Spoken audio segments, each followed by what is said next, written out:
శ్రీ కనకదారా స్తోత్రం. వందే వందారు మందారమిందిరానందకందలం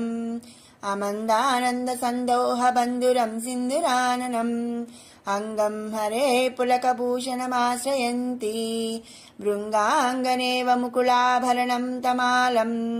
అంగీకృతా కిల విభూతిరపాంగలీలా మాంగళ్యదాస్తు మమ మంగళదేవతాయాః ముక్తా ముహుర్విదధతి వదనే మురారేః ప్రేమత్రప్పా ప్రణిహితాని గతాగతాని మాలాదృశోర్మధుకరీవ మహోత్పలేయా సా మే శ్రియం దిశతు సాగర సంభవాయాః ఆమీలితాక్షమధిగమ్య ముదా ముకుందం ఆనందకందమనిమేషమనంగతంత్రం ఆకేకరస్థితకనీనికాపక్ష్మనేత్రం భూత్యై భవేన్మమ భుజంగశయాంగనాయాః బాహ్వంతరే మధుచితాశ్రితకౌస్తుభేయా హారావళీవ హరినీలమయీ విభాతి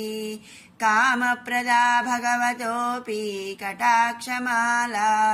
కళ్యాణమావహతు మే కమలాలయాయాః కాళాంబుదాళిలలితోరసికైటబారేః ధారాధరే స్ఫురతి యా తటితంగనే వా మాతుః సమస్తజగతాం మహనీయమూర్తిః భద్రాణి మే దిశతు భార్గవనందనాయాః ప్రాప్తం పదం ప్రథమతః ఖలు యత్ప్రభావాత్ మాంగళ్యభాజి మధుమాతిని మన్మథేన మయ్యాపతేత్తదిహ మంతరమీక్షణార్థం మందాలసం చమకరాలయ కన్యకాయాః విశ్వామరేంద్రపదవిభ్రమదానరదక్షం ఆనందహేతురధికం మురవిద్విషోऽపి ఈశన్నిషీదతు మయి క్షణమీక్షణార్థం ఇందీవరోదర సహోదరమిందిరాయాః ఇష్టావిశిష్టమతయోऽపి యయాదయార్ధ్రా దృష్ట్యా త్రివిష్టపపదం సులభం లభంతే దృష్టిప్రహృష్టకమలోదరదీప్తిరిష్టాం పుష్టిం కృషీష్ట మమ పుష్కరవిష్టరాయాః దద్యాద్దయానుపవనోద్రవిణాంబుధారామస్మిన్న కించన విహంగసి సౌవిషణ్ణే దుష్కర్మఘర్మమపనీయ చిరాయ దూరం నారాయణ ప్రణయిని నయనాంబువాహ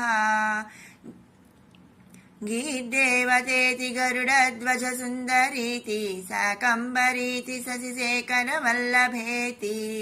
సృష్టిస్థితి ప్రళయకేలిషు సంస్థితాయై తస్యై నమస్త్రిభువనైక గురోస్తరుణ్యై శ్రుత్యై నమోస్తు శుభకర్మఫలప్రసూత్యై రత్యై నమోస్తు రమణీయ గుణార్ణవాయై సత్యై నమోస్తు శతపత్రనికేతనాయై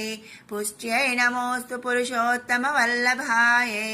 నమోస్తు నాళీకనిభాననాయై నమోస్తు దుగ్ధోదధి జన్మభూమ్యై నమోస్తు సోమామృత సోదరాయై నమోస్తు నారాయణ వల్లభాయై నమోస్తు హేమాంబుజ పీఠికాయై నమోస్తు భూమండల నాయికాయై నమోస్తు దేవాదిదయాపరాయై నమోస్తు సారంగయుధ వల్లభాయై నమోస్తు దేవ్యై భృగునందనాయై నమోస్తు విష్ణోరురసిస్థితాయై నమోస్తు లక్ష్మ్యై కమలాలలాయై నమోస్తు దామోదర వల్లభాయై నమోస్తు కాంతై కమలేక్షణాయై నమోస్తు భూత్యై భువన ప్రసూత్యై నమోస్తు దేవాదిభిరర్చితాయై నమోస్తు నందాత్మజ వల్లభాయై సంపత్కరాణి సకలేంద్రియ నందనాని సామ్రాజ్యదాన విభర్వాణి సరోరుహాక్షి త్వద్వందనాని దురితోద్ధరణోద్యతాని మామేవ మాతరని కలయంతు నాన్యే యత్కటాక్ష సముపాసనా విధిః సేవకస్య సకలార్థ సంపదః సంతనోతి వచనాంగమానసైః త్వాం మురారి హృదయేశ్వరీం భజే सरसिजनयने सरोजहस्ते धवलतमां सुखगन्धमाल्यशोभे भगवती हरिवल्लभे मनोज्ञे त्रिभुवनभूतिकरि प्रसीद मह्यम् दिग्हस्तिभिः कनककुम्भमुखावसृष्ट स्वर्वाहिनी विमलचारुजल्लप्लुताङ्गीं प्रातर्नमामि जगतां जननीमशेषलोकाधिनाथगृहिणीममृताब्धिपुत्रीं कमले कमलाक्षवल्लभे त्वं करुणापूरतरङ्गितैरपाङ्गैः अवलोकय माम किञ्चनानां प्रथमं पात्रमकृत्रिमं दयायाः स्तुवन्ति ये स्तुतिभिरमुभिरन्वहं त्रयीमयीं त्रिभुवनमातरं रमां गुणाधिक गुरुतरभाग्यवाहिनी भवन्ति ते भुवि बुधभाविताशयाः सुवर्णधारास्तोत्रं यच्चं कराचार्यनिर्मितं त्रिसन्ध्यं यः पठेत् नित्यं स कुबेरसमो भवेत् इति श्रीमत्परमहंस परिव्राजकाचार्यस्य श्रीगोविन्द भगवत्पूज्यपादशिष्यस्य श्रीमच्छङ्कर भगवतः कृतौ कनकधारा स्तोत्रं सम्पूर्णम्। श्रीलक्ष्मी सहस्रनाम स्तोत्रं नाम्नां साष्टसहस्रं च ब्रूहि गार्ग्य महामते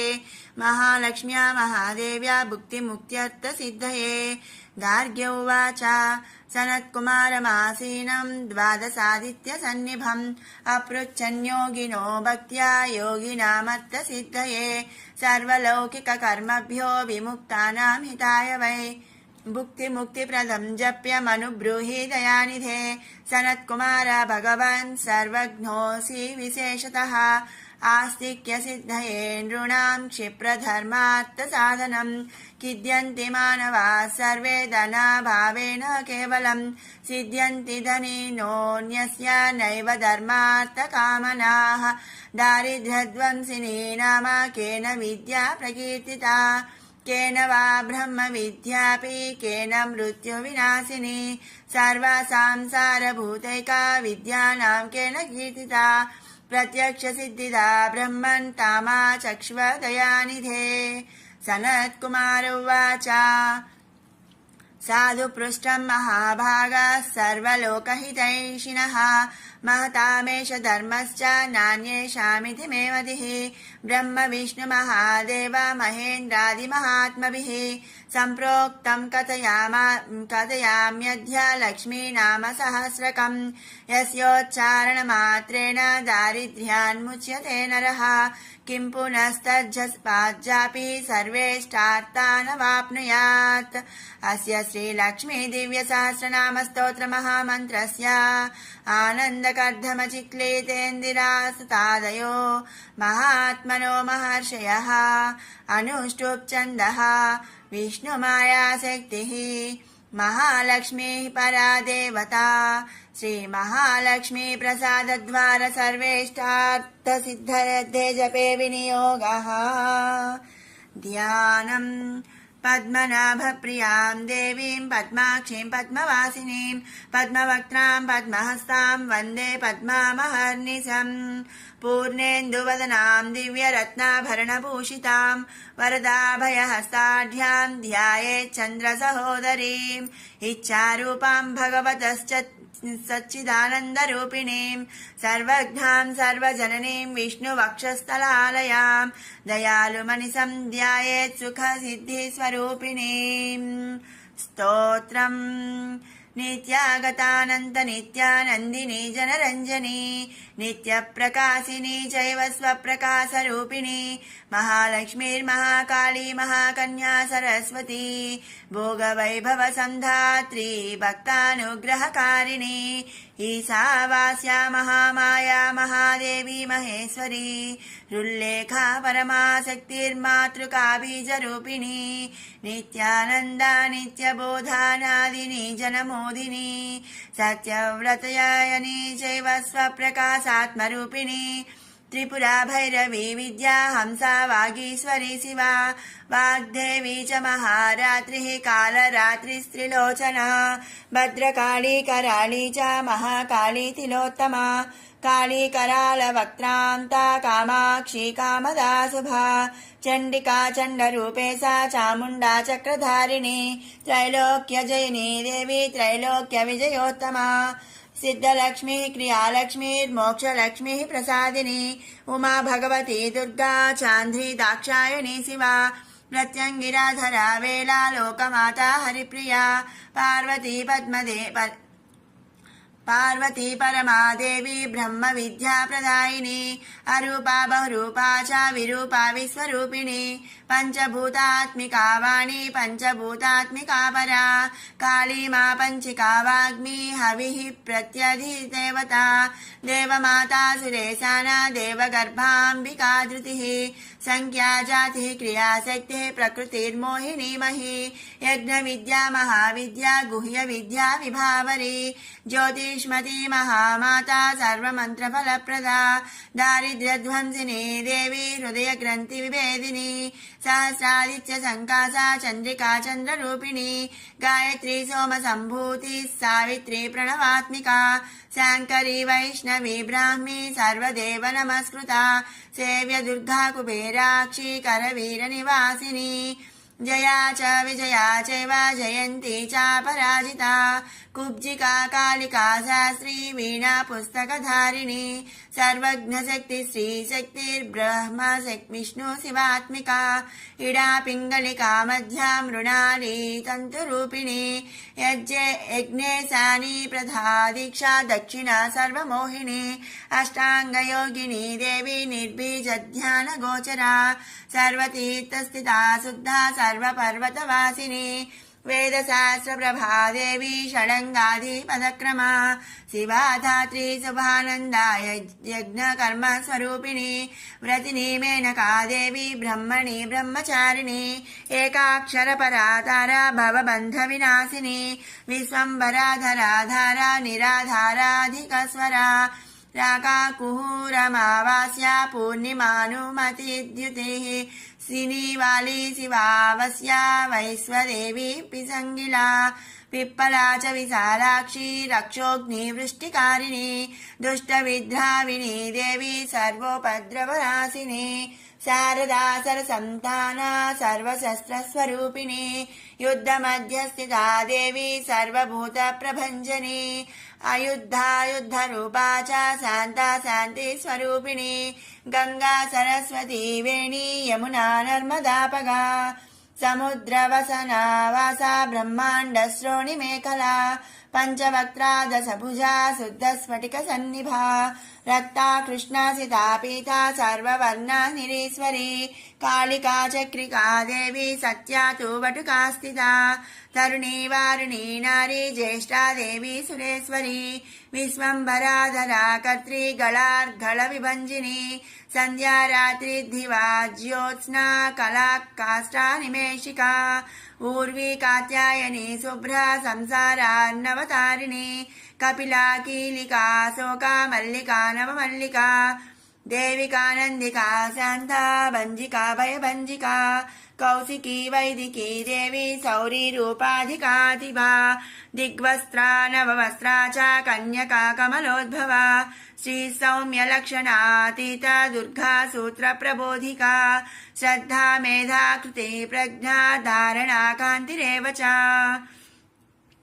श्रुति स्मृतिर्धृतैर्धन्या भूतिरिष्टिर्मनीषिणी विरक्तिर्व्यापिनी माया सर्वमाया प्रभञ्जिनी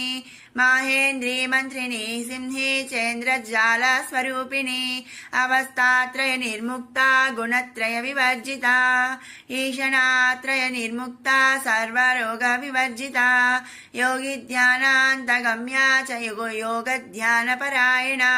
त्रयी शिखा विशेषज्ञा वेदांत ज्ञान रूपिणी भारती कमला भाषा पद्मा पद्मावती कृतिः गौतमी गोमती गौरी ईशाना हंसवाहिनी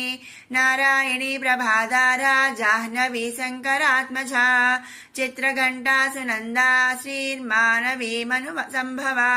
स्तंभिनी क्षोभिनी मारी भ्रामिणी शत्रुमारिणी मोहिनी द्वेषिणी वीरा अघोरा रुद्ररूपिणी एकादशनी पुण्या कल्याणी लाभकारिणी देवदुर्गा महादुर्गा स्वप्नदुर्गाष्टभैरवी सूर्यचन्द्राग्निरूपा च ग्रहनक्षत्ररूपिणी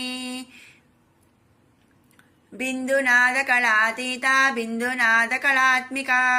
दशवायुजयाकारा कला षोडश संयुता काश्यपी कमला देवी नादचक्रनिवासिनी मृडाधारा स्थिरा गुह्या देविका चक्ररूपिणी अविद्या सार्वरी भुञ्जा जम्भासुरनिबर्हिणी श्रीकाया श्रीकला शुभ्रा कर्म निर्मूलकारिणी आदिलक्ष्मीर्गुणाधारा पञ्चब्रह्मात्मिका परा श्रुतिर्ब्रह्ममुखा वासा सर्वसम्पत्तिरूपिणी मृतसञ्जीवनी मैत्री कामिनी कामवर्जिता निर्वाणमार्गदा देवी हंसिनी काशिका क्षमा सपर्या गुणिनी भिन्ना निर्गुणा खण्डिता शुभा स्वामिनी वेदिनी सख्या साम्बरी चक्रधारिणी दण्डिनी मुण्डिनी व्याघ्री सिखिनी सोमसंहतिः चिन्तामणि चिदानन्दा पञ्चबाणप्रबोधिनी बाणश्रेणी सहस्राक्षी सहस्रभुजपादुका सन्ध्यावली श्रीसन्ध्याख्या ब्रह्माण्डमणिभूषणा वासवी वारुणी सेना कुलिका मन्त्ररञ्जनी जितप्राणस्वरूपा च कान्ता काम्यवरप्रदा मन्त्रब्राह्मण विद्यार्था नादरूपा हविष्मती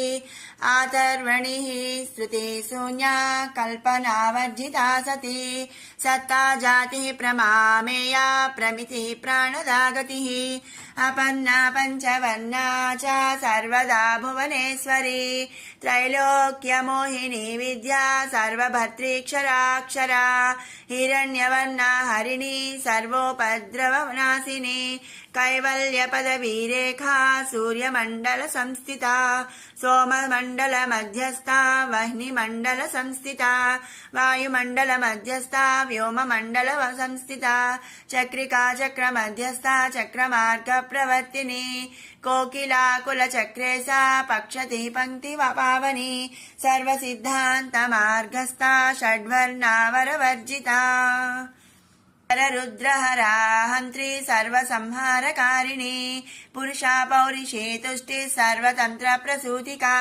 अर्धनारीश्वरी देवी सर्वविद्या प्रदायिनी भार्गवी युजुषी विद्या सर्वोपनिषदा स्थिता व्योमकेशा किल प्राणा पञ्चकोश विलक्षणा पञ्चकोशात्मिका प्रत्यक् पंच ब्रह्मात्मिका शिवा जगज्जरा जनित्री च पंचकर्म प्रसूतिका वाग्देव्याभरणाकारा सर्वकाम्यस्थिता स्थितिः अष्टादश चतुष्षष्टि पीठिका विद्ययायुता कालिकाकर्षणं श्यामा यक्षिणी किन्नरेश्वरी केतकी मल्लिका शोका वाराही धरणी ध्रुवा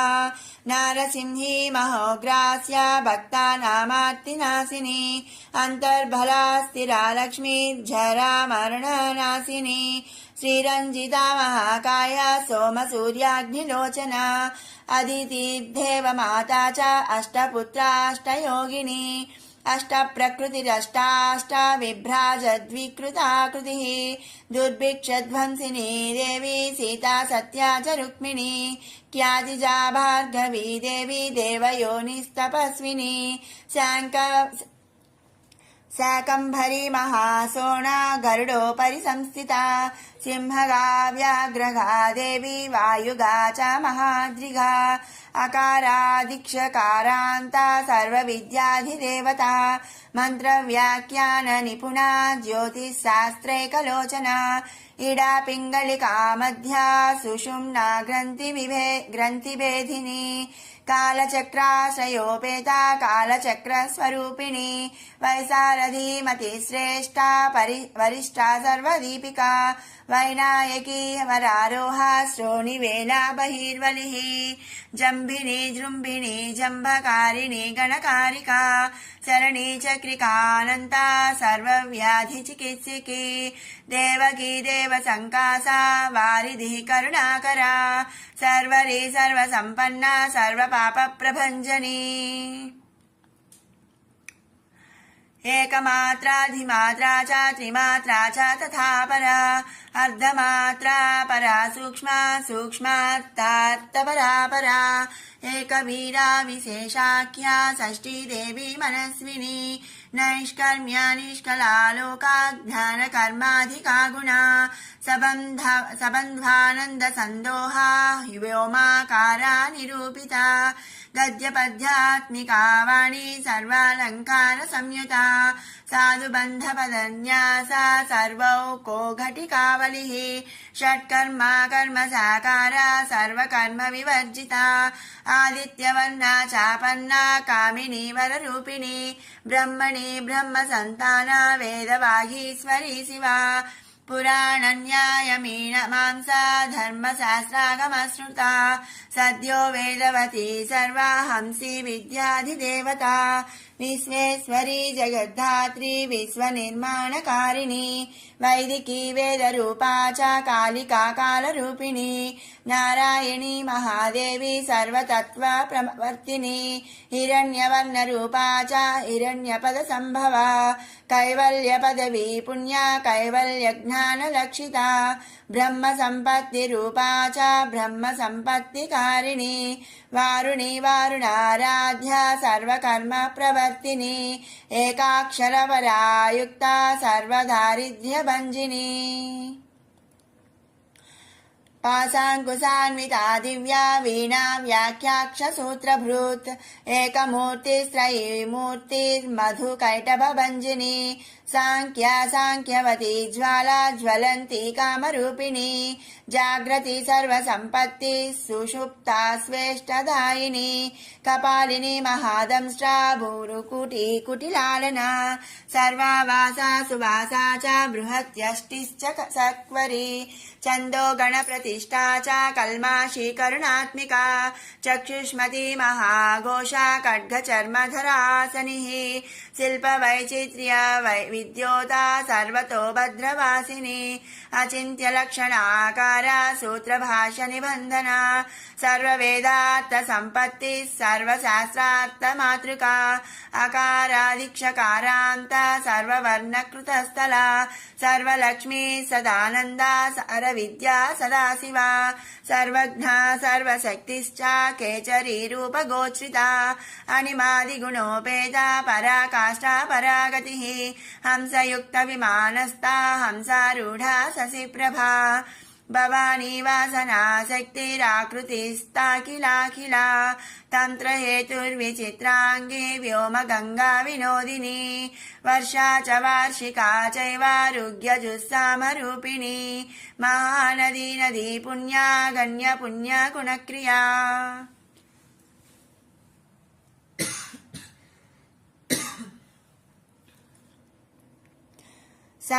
समाधिगतलभ्यार्ता श्रोतव्या स्वप्रिया घृणा नामाक्षरपरा देवी उपसर्गनकाञ्चिता निपातोरुध्वयुजङ्घा मातृका मन्त्ररूपिणी आसीना च शयाना च तिष्ठन्ती धावनाधिका लक्ष्यलक्षणयोगाढ्या ताद्रूप्यगणनाकृतिः सैकरूपा नैकरूपा सेन्दुरूपा तदाकृतिः समासतद्धिताकारा विभक्तिवचनात्मिका स्वाहाकारा स्वधाकारा श्रीपत्यर्धाङ्गनन्दिनी गम्भीरा गगना गुह्या योनिलिङ्गार्धधारिणी शेषवासुकि संसेव्या चपला वरवर्णिनी कारुण्याकार सम्पत्तिः कीलकृन्मन्त्रकीलिका शक्तिबीजात्मिका सर्वमन्त्रेष्टाक्षय कामना आग्नेयी पार्थिवा आप्या वायव्या व्योमकेतना सत्यज्ञानात्मिकानन्दा ब्राह्मी ब्रह्म सनातनी अविद्या वासना माया प्रकृतिः सर्वमोहिनी शक्तिधारण शक्तिश्च चिदचिच्छक्तियोगिनी वक्त्रारुणा महामाया मरीचिर्मदमर्दिनी विराट् स्वाहा स्वधा शुद्धा निरूपास्ति सुभक्तिगा निरूपिताद्वयी विद्या नित्या नित्यस्वरूपिणी वैराजमार्गसञ्चारा सर्वसत्पथदर्शिनी जालन्धरी मृढानि च भवानी भवभञ्जनी त्रैकालिकज्ञानतन्तुस्त्रिकालज्ञानदायिनी नादातीता स्मृति प्रज्ञा धात्रीरूपा त्रिपुष्करा पराजिता विधानज्ञा विशेषित गुणात्मिका हिरण्यकेशिनी हेम ब्रह्मसूत्र विचक्षणा असंख्येय परार्धान्तस्वर व्यञ्जन वैखरी मधुजिह्वा मधुमती मधुमासोदया मधुः माधवी च महाभागा मेघगम्भीर निस्वना ब्रह्म विष्णु महेशादिज्ञातव्यार्थ विशेषगा नाभौ वह्निशिखाकारा ललाटे चन्द्रसन्निभा भ्रूमध्ये भास्कराकारा सर्वतारकृतिः कृत्तिकादिभरण्यन्ता नक्षत्रेष्ट्यार्चितोदया ग्रहविद्यात्मिका ज्योतिर्ज्योतिर्विन्मजीजैविका ब्रह्माण्डगर्भिणी बाला सप्तावर्णदेवता वैराजोत्तम साम्राज्या कुमारकुशलोदया बगला भ्रमराम्बा च शिवदूती शिवात्मिका मेरुविन्ध्यादि संस्थाना काश्मीरपुरवासिनी योगनिद्रा महाविद्रा विनिद्रा राक्षसी शासिता सुवर्णदा महागंगा पंचाख्या पंचसंहतिः सुप्रजाता सुवीरा च सुपोषा सुपतिः शिवा सुगृहा रक्तबीजान्ता हतकन्दर्पजा जीविका समुद्रव्योम मध्यस्था समबिन्दु समाश्रया सौभाग्यरसजीवातु सारा सार विवेकदृक् त्रिवल्यादि सुपुष्टांगा भारती भरताश्रिता नाद ब्रह्ममयी विद्या ज्ञान ब्रह्ममयी परा ब्रह्मनाडी निरुक्तिच्चा ब्रह्म कैवल्य साधनम् कालिकेय महोदारा वीर्य विक्रम रूपिणी वडवाग्निशिखा वक्त्रा महाकवलतर्पणा महाभूता महादर्पा महासारा महाक्रतुः पंचभूत महाग्रासा पंचभूताधिदेवता सर्वप्रमाणा संपत्तिः सर्वरोग प्रतिक्रिया ब्रह्माण्डान्तर्बहिर्व्याप्ता विष्णुवक्षो विभूषिणी शाङ्करी विधिवक्त्रस्था प्रवरावरहेतुकी हेममाला शिखामाला त्रिशिखा पंचलोचना सर्वागम सदाचारा मर्यादायातु भञ्जनी पुण्यश्लोक प्रबन्धाढ्या सर्वान्तर्यामि रूपिणी सामगान समाराध्या श्रोत्रकर्णरसायनम् जीवलोकैकजीवातुर्भद्रोदार विलोकना तटित्कोटिल सत्कान्तिस्तरुणी हरिसुन्दरी मीननेत्रा च सेन्द्राक्षी विशालाक्षी सुमङ्गला सर्वमंगल संपन्ना साक्षान् मंगल देवता देह हृद्दीपिका दीप्ति जिह्वा पापा प्रणाशिनी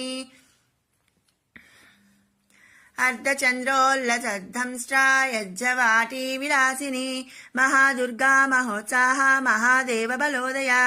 डाकिनीढ्या साकिनीढ्या समस्तझूट निरंकुशा नाकिवन्द्या षडाधाराधिदेवता भुवनघ्नानि श्रेणी भुवनाकार वल्लरी शाश्वती शाश्वताकारा लोकानुग्रहकारिणी सारसी मानसी हंसी हंसलोकप्रदायिनी चिन्मुद्रालङ्कृतकरा कोटिसूर्यसमप्रभा सुखप्राणिशिरोरेखा सददृष्टप्रदायिनी सर्वसाङ्कर्यदोषघ्नी ग्रहोपद्रवनाशिनी क्षुद्रजन्तुभयघ्नी च विषरोगादिभञ्जनी सदा शान्ता सदा शुद्धा गृहच्छिद्रनिवारिणी कलिदोष प्रशमनी कोलाहल पुरस्थिता गौरी लाक्षणिकी मुख्या जघन्याकृति वर्जिता माया विद्या मूलभूता वासवी विष्णुचेतना वादिनी वसुरूपा च वसुरत्न परिच्छदा चान्दसी चन्द्रहृदया मन्त्रस्वच्छन्द भैरवी वनमाला वैजयन्ती पञ्चदिव्यायुधात्मिका पीताम्बरमयी चञ्चत् कौस्तुभा हरिकामिनी नित्या तत्या रमा रामा रमणी मृत्युभञ्जनी ज्येष्ठा काष्ठा धनिष्ठान्ता सराङ्गी निर्गुणप्रिया मैत्रेया मित्रविन्दा च शेषकलाशया वाराणसी वासलभ्याचार्या वर्तजनस्तुता जगदुत्पत्ति संस्थान संहारत्रय कारणम् त्वमम्ब विष्णु सर्वस्वं नमस्तेस्तु महेश्वरी नमस्ते सर्वलोकानां जनन्यै पुण्यमूर्तये सिद्धलक्ष्मीर्महाकाली महालक्ष्मी नमोऽस्तुते सद्यो जातादि पञ्चाग्निरूपा पञ्चकम् यन्त्रलक्ष्मीर्भवत्याधिराध्याध्येते नमो नमः सृष्ट्यादिकारणाकार वितते दोषवर्जिते जगल्लक्ष्मी जगन्मातर्विष्णुपत्नी नमोऽस्तुते नवकोटिमहाशक्ति समुपास्य पदाम्बुजे कनत्सौवर्णरत्नाढ्या सर्वाभरणभूषिते अनन्तानित्यमहिषी प्रवपं चेश्वरनायकी अत्युच्छ्रितपदांस्तस्ते परमव्योमनायकी नाकपृष्ठगताराध्ये विष्णुलोकविलासिनी वैकुण्ठराजमहिषी श्रीरङ्गनगरासिते रङ्गनायकी भूपुत्री कृष्णे वरदवल्लभे कोटिब्रह्मादिसंसेव्ये कोटिरुद्रादिकीर्तिते मातुलुङ्गमयं खेटं सौवर्णचषकं तथा पद्मद्वयं पूर्णकुम्भं कीरं च वरदाभये पासमङ्कुशकं शङ्खं चक्रशूलं कृपाणिकां धनुर्बाणौ चाक्षमालां चिन्मुद्रामपि बिभ्रति अष्टादशभुजे लक्ष्मीर्महाष्टादशपीठगे भूमिनीलादि संसेव्ये स्वामी चित्तानुवर्तिनी पद्मे पद्मालये पद्मी पूर्णकुम्भाभिषेचिते इन्दिरेन्दिरावाक्षी क्षीरसागरकन्यके भार्गवित्वं स्वतन्त्रेच्छा वशीकृतजगत्पतिः मङ्गलं मङ्गलानां त्वं देवतानां च देवता त्वमुत्तमोत्तमानां च त्वं श्रेयः परमामृतं धनधान्याभिवृद्धिश्च सार्वभौमसुखोच्छ्रया आन्दोलिकादिसौभाग्यं मत्ते भाति महोदयः पुत्रपौत्राभिवृद्धिश्च विद्याभोगबलादिकम् आयुरारोग्यसम्पत्तिरष्टैश्वर्यं त्वमेव हि परमेश विभूतिश्च सूक्ष्मात् सूक्ष्मतरागतिः सदयापाङ्गसन्दत्त ब्रह्मेन्द्रादिपदस्थितिः अव्याहतमहाभाग्यं त्वमेवाक्षोभ्यविक्रमः समन्वयश्च वेदानामविरोधस्त्वमेव हि निःश्रेयसपदप्राप्ति साधनं फलमेव च श्रीमन्त्रराजराज्ञी च श्रीविद्याक्षेमकारिणी श्रीं बीजजप संतुष्टा ऐं ह्रीं श्रीं बीजपालिका प्रपत्तिमार्गसुलभा विष्णुप्रथमकिङ्करी क्लीङ्कारार्थसवित्री च सौमङ्गल्याधिदेवता श्रीषोडशाक्षरी विद्या श्रीयन्त्रपुरवासिनी सर्वमङ्गलमाङ्गल्ये शिवे सर्वार्धसाधिके शरण्ये त्र्यम्बके गौरी नारायणी नमोऽस्तुते पुनः पुनर्नमस्तेऽस्तु साष्टाङ्गमयुतं पुनः सनत्कुमार उवाच एवं स्तुता महालक्ष्मीर्ब्रह्म रुद्राभिः सुरैः नमद्भिरार्धैर्दीनैश्च निःस्वत्वैर्भोगवर्जितैः जेहिकैः संसारात् स्वपरायणैः विष्णुपत्नी दधो तेषां दर्शनं दृष्टितर्पणं शरत्पूर्णेन्दुकोट्याभधवलापाङ्गवीक्षणैः सर्वान् सत्त्वसमाविष्टान् चक्रे हृष्टावरं दधौ महालक्ष्मीरुवाच नाम्नां साष्टसहस्रं मे प्रमादाद्वापि यस्य कृत् कीर्तयेत्तत्कुले सत्यं वसाम्या चन्द्रतारकम् किं पुनर्नियमाज्झप्तुर्मधेकशरणस्य च मातृवत्सानुकम्पाहं पोषकी श्यामवहर्निशम् मन्नामस्तवतां लोके दुर्लभं नास्ति चिन्तितं मत्प्रसादेन सर्वेऽपि स्वस्वेष्टार्थमवाप्स्यथ लुप्तवैष्णवधर्मस्य मद्व्रतेष्वकीर्णनः भक्तिप्रपत्तिहीनस्य वन्ध्यो नाम्नां स्तवोऽपि मे तस्मादवश्यं तैर्दोषैर्विहीनः पापवर्जितः जपेत् साष्टसहस्रं मे नाम्नां प्रत्यहमादरात् साक्षादलक्ष्मीपुत्रोऽपि दुर्भाग्योपयलसोऽपि वा अप्रयत्नोऽपि मूढोऽपि विकलः पतितोऽपि च अवश्यं प्राप्नुयात् भाग्यं मत्प्रसादेन केवलं स्पृहेयमचिराद्देवा वरदानाय जापिनः ददामि सर्वमिष्टार्थं लक्ष्मीति स्मरतां ध्रुवम् सनत्कुमार उवाच इत्युक्त्वान्तर्धते लक्ष्मीर्वैष्णवी भगवत्कला इष्टापूर्तं च सुकृतं भागधेयं च चिन्तितं स्वं स्वं स्थानं च भोगं च विजयं लेभिरे सुराः तदेतत्प्रवद्यामयध्य लक्ष्मीनाम सहस्रकं योगिनः पठत क्षिप्रं चिन्तितार्थः न वाप्स्यथा गार्ग्य उवाच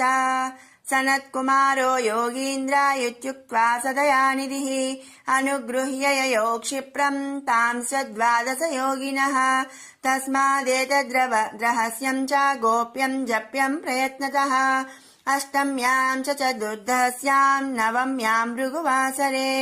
पौर्णमास्याममायां च पर्वकाले विशेषतः जपेद्वा नित्यकार्येषु सर्वान् कामान् वाप्नुयात् इति श्रीस्कन्दपुराणे सनत्कुमारसंहितायां लक्ष्मीसहस्रनामस्तोत्रं सम्पूर्णम्।